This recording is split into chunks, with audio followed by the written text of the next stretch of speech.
Hey guys, welcome back to my channel. Today we'll be making coconut jollof rice. Pardon my voice, it's going to get cranky along the way because I'm having a little cold.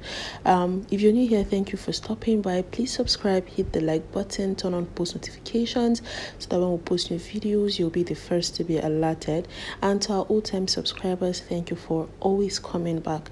So this is one meal I would highly recommend because it is really yummy and you totally love it.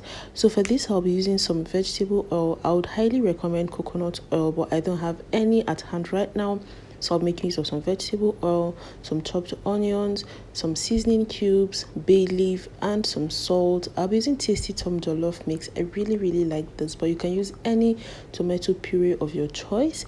I have my coconut milk here, and some curry powder, some thyme leaves, some jollof rice spice, and some all ground spice.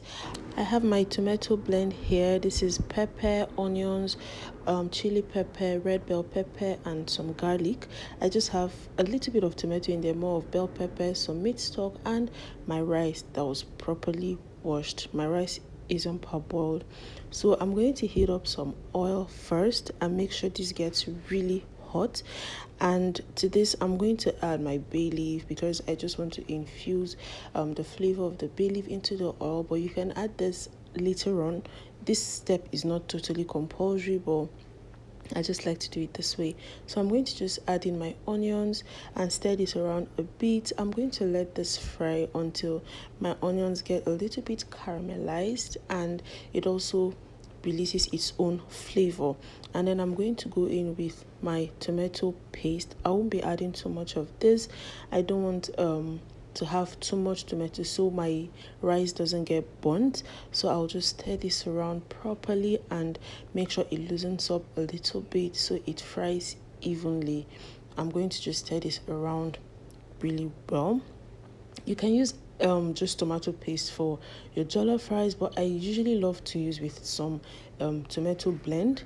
So whatever works for you, but this is just what I want, and I would highly recommend this tasty Tom Jollof mix. It's really nice. It's really nice. But like I said, you can use any tomato paste that is within your reach. So I'm going to just let this fry for a bit and get rid of any tangy taste if at all there is any.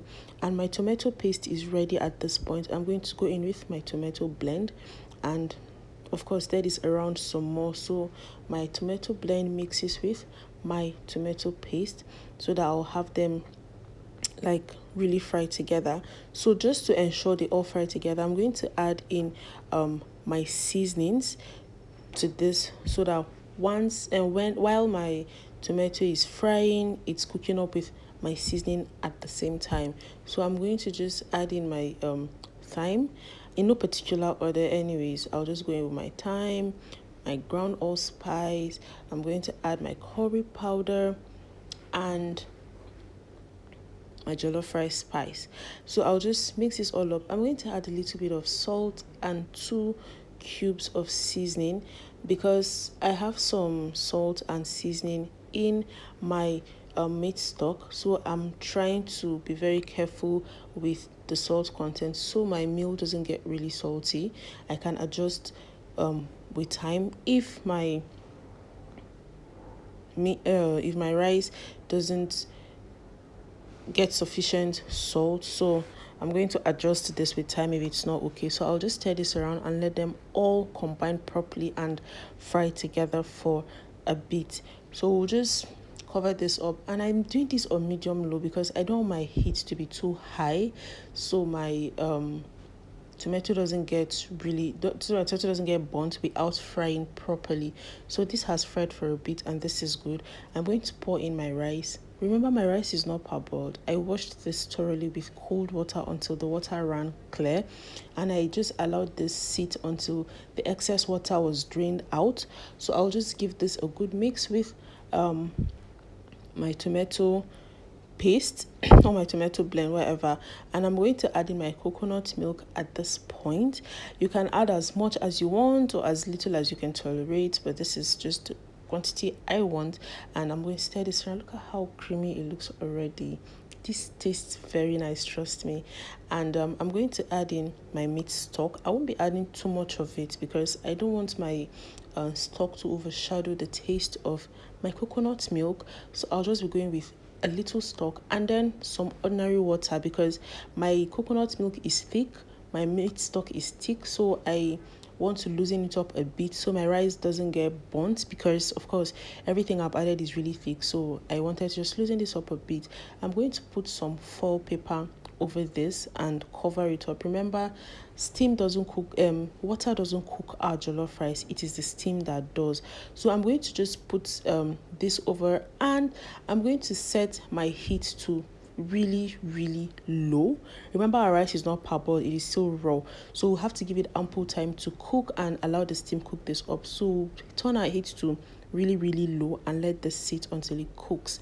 So my rice is properly cooked at this point, and guys, this smells very nice. Like, I don't know. So I'm going to just give this a quick stir. I think I'm going to use my spoon at this point so my rice doesn't get soggy, it doesn't get all mashed up together. And the reason why I've been using a wooden spatula all along is to stop my rice from burning. Because if you're making jollof and while you add the tomato and you add your rice and you use spoon, guys, forget it, your rice is going to get burnt without getting cooked. So that's why we use a wooden spatula all along, and then you can use your spoon at this point if you so wish. And guys, jollof rice is ready, as simple as ABC. I would really appreciate if a lot of you try out this recipe and give me feedback. Thank you guys for watching, and I'm going to see you guys soon.